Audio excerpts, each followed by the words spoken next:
안에 감추인 새 생명 얻으니 이전에 줬던 것 이제는 값없다.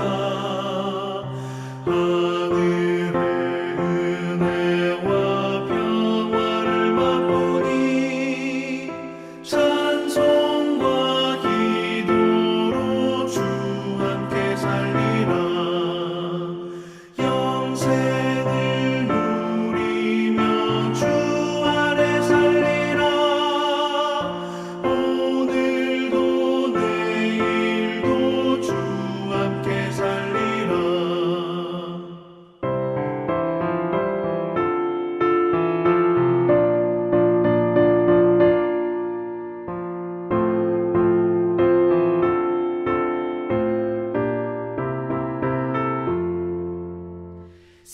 산천도 조목도 새것이 되었고 죄인도 원수도 친구로 변한다.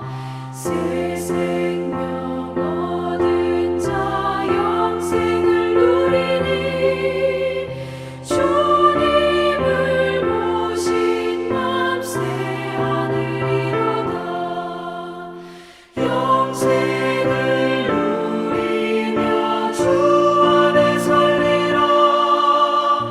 오늘도 내일도 주 함께 살리라.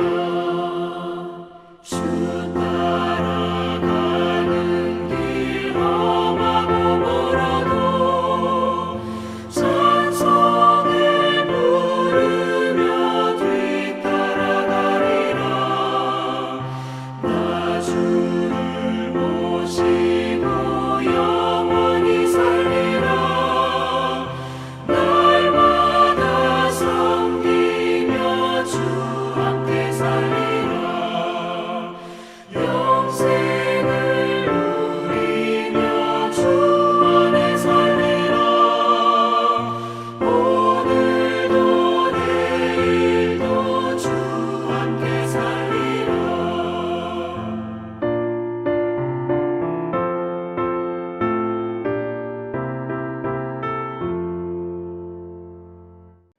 오늘 우리에게 주신 하나님의 말씀 누가복음 6장 1절부터 11절의 말씀입니다. 신약성경 97쪽입니다. 누가복음 6장 1절부터 11절의 말씀을 드라마 바이블로 낭독합니다. 제6장 안식일에 예수께서 밀밭 사이로 지나가실새 제자들이 이삭을 잘라 손으로 비비어 먹으니 어떤 바리새인들이 말하되 어찌하여 안식일에 하지 못할 일을 하느냐? 다윗이 자기 및 자기와 함께한 자들이 시장할 때 한 일을 읽지 못하였느냐? 그가 하나님의 전에 들어가서 다만 제사장 외에는 먹어서는 안 되는 진설병을 먹고 함께한 자들에게도 주지 아니하였느냐? 인자는 안식일의 주인이니라. 또 다른 안식일에 예수께서 회당에 들어가사 가르치실새 거기 오른손 마른 사람이 있는지라. 서기관과 바리새인들이 예수를 고발할 증거를 찾으려 하여 안식일에 병을 고치시는가 엿보니 예수께서 그들의 생각을 아시고 손 마른 사람에게 이르시되 일어나 한가운데 서라. 하시니 그가 일어나 서거늘 예수께서 그들에게 이르시되 내가 너희에게 묻노니 안식일에 선을 행하는 것과 악을 행하는 것, 생명을 구하는 것과 죽이는 것 어느 것이 옳으냐? 하시며 무리를 둘러보시고 그 사람에게 이르시되 내 손을 내밀라. 하시니 그가 그리하매 그 손이 회복된지라. 그들은 노기가 가득하여 예수를 어떻게 할까 하고 서로 의논하니라. 샬롬, 평안하십니까? 오늘 예배하는 저희들이 주님만 바라보기를 원합니다. 우리의 피곤함과 연약함을 성령님께서 주장하여 주시고 말씀 듣고 기도하며 예배하는 이 시간에 주의 은혜가 우리 가운데 풍성히 머물기를 소망합니다. 아멘. 오늘 읽은 내용은 유명한 안식일 논쟁의 내용들입니다. 여러분, 안식일 규정이라는 것은 사실 단순한 것입니다. 회당 예배에 참석하는지 아니면 일터에 나가지 않는지를 금방 알 수 있는 것이기 때문입니다. 그런데 유대인 공동체에서는 경건한 사람의 존경을 받다 보니 언젠가부터 누가 더 경건한 사람인가에 대한 보여주기식 경쟁이 벌어지게 되었습니다. 그러다 보니 안식일 규정이 더 세밀해지고 그 규정들을 일일이 지키는 사람이 더 경건한 사람으로 존경받고 궁극적으로는 권세를 행사하기까지 하는 현상이 일어났습니다. 이러한 상황이다 보니 예수님의 제자들이 안식일에 벼이삭을 잘라먹는 것을 본 바리새인은 즉시 맹비난을 하기 시작한 것입니다. 이는 남의 곡식을 허락 없이 먹었다는 비난이 아니라 안식일에 추수를 했다는 비난인 것입니다. 지나가다가 이삭을 잘라먹은 것을 추수라고 규정하고 규례를 어겼다고 말하는 것입니다. 예수님께서는 다윗이 제사장만 먹을 수 있는 진설병을 먹었던 일화를 들어 반박하셨죠. 이것을 현대에 비유하자면 성찬식 후에 남은 빵을 배고픈 불신자들에게 준 것과 같은 이야기입니다. 성소의 빵이라도 배고픈 사람을 위해 내어줄 수 있는데 기껏 밀밭에서 이삭을 따 비벼 먹은 것이 율법을 어긴 것이 될 수 없음은 명백한 일입니다. 미국에서 인종차별이 심한 때가 있었습니다. 어떤 흑인 성도가 주일날 늦잠을 자게 되어 서둘러 주일 예배를 가려고 준비했지만 출석 교회에 예배 시간에 가지 못할 것 같아 가까운 교회에서 예배를 드리기로 하였답니다. 주변을 둘러보다가 교회 십자가를 발견하고 달려가 문을 열고 들어가는데 예배를 안내하는 분이 당신은 예배당 안으로 들어가지 못한다고 말했습니다. 예배를 드리러 왔는데 왜 못 들어가냐고 물으니 안내하시는 분이 조용히 안내판을 향하여 손짓을 했습니다. 그 안내판에는 큰 글자로 이렇게 적혀 있었다고 합니다. 개와 흑인은 본교회 예배당 출입금지. 흑인 교회는 단지 흑인이라는 이유로 백인 교회에서 예배를 드릴 수가 없었습니다. 결국 그 흑인 성도는 그 교회에서 쫓겨나면서 인종차별을 받는 것에 대한 서러움이 터져 펑펑 울었다고 합니다. 그런데 누가 그 흑인 성도의 어깨를 툭툭 치는 것이었습니다. 그 흑인이 돌아보니 예수님이 거기 서 계셨습니다. 그 흑인 성도는 예수님께 자기 사정 이야기를 하였습니다. 흑인 성도의 사정 이야기를 들은 예수님은 한숨을 내쉬며 이렇게 말씀하셨습니다. 얘야, 너는 오늘 하루 슬펐지만 나는 이 교회를 짓고부터 30년째 못 들어가고 이렇게 서 있단다. 이 예화가 진짜인지는 모르지만 무엇을 말하는지 충분히 이해가 되지 않습니까? 결국 변질된 것이 본질을 흐려버리고 사소한 것 때문에 가장 중요한 것을 놓치는 어리석음을 말하고 있는 것입니다. 안식일 규정은 하나님께서 사람에게 휴식을 줌으로써 인간다운 삶을 보장하는 법입니다. 또한 그날에 하나님을 예배함으로 하나님으로부터 은혜를 받는 축복된 날이기도 합니다. 미국 서부 개척 시대에 유명한 일화가 있습니다. 한 무리가 중부 세인트루이스를 떠나 서부 오레곤이 있는 곳으로 향하였습니다. 그 일행은 독실한 그리스도인이어서 주일에 이동을 멈추고 쉬었습니다. 그러나 겨울이 빠르게 다가오고 있어서 일부 사람들은 폭설이 내리기 전에 목적지에 도착할 수 없게 되었다는 불안감 때문에 주일에도 계속 달리자고 제안을 합니다. 회의를 했지만 의견의 일치를 보지 못한 그들은 두 팀으로 나눠 여행을 하게 되었습니다. 주일에 쉬는 팀과 주일에 달리는 팀으로 말입니다. 결과는 어떻게 되었을까요? 신기하게 주일을 쉰 팀들이 더 일찍 오레곤에 도착했습니다. 이 이유를 살펴보니 주일을 쉰 그 활력으로 엿새 동안 더욱 힘차게 달릴 수 있었던 것입니다. 물론 그리스도인들의 평가는 다를 수 있죠. 인류 역사에 이러한 비슷한 사례는 또 있습니다. 소련에서 공산혁명을 성공시킨 지도자들은 노동자들의 생산량을 높이고자 기독교 문화의 산물인 주일 휴무를 깨트리고 10일 동안 일한 후에 쉬게 했습니다. 그러나 결과는 엉망진창이었습니다. 아픈 사람이 속출하는 바람에 시행 1년을 넘기지 못하고 주일 휴무로 돌아갔습니다. 여러분, 안식일, 주일은 하나님이 우리에게 쉼을 주시는 날임과 동시에 말씀드린 대로 하나님을 생각하며 예배하는 날로 우리에게 복된 날인 것입니다.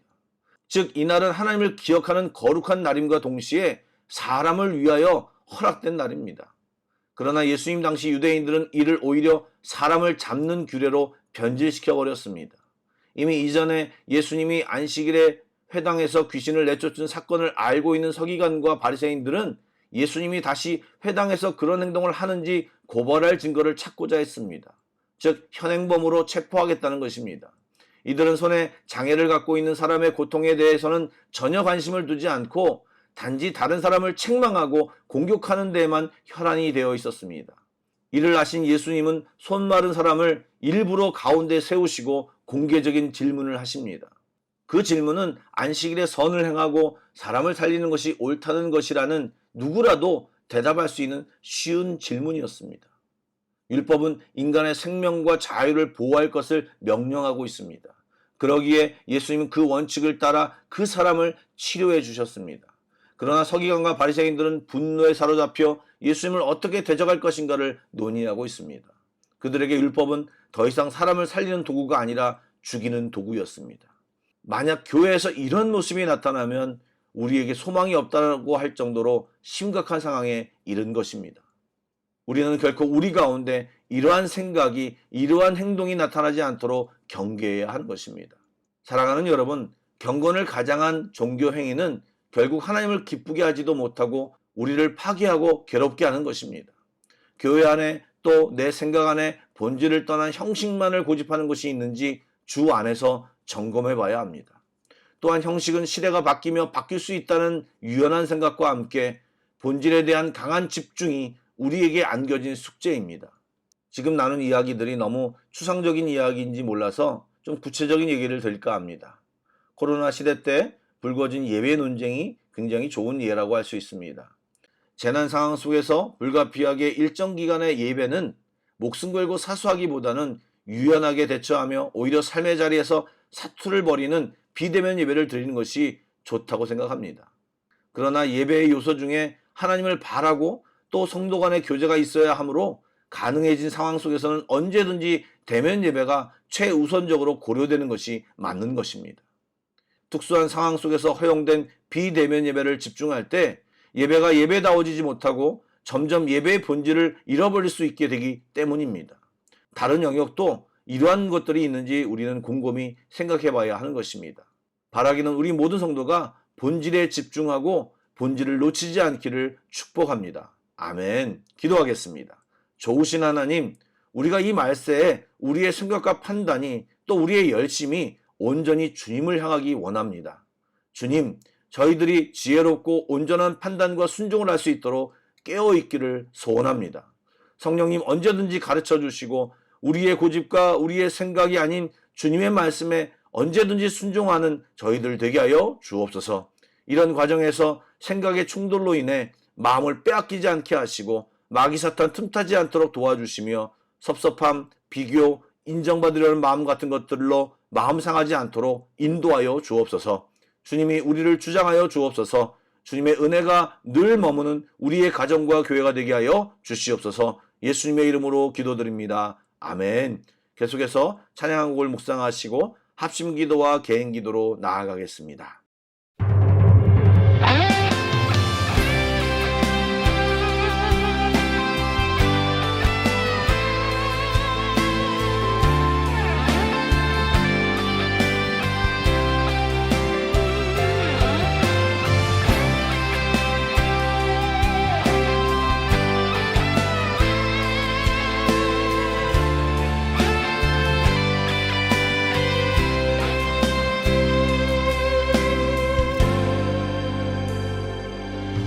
우리에겐 소원이 하나 있네.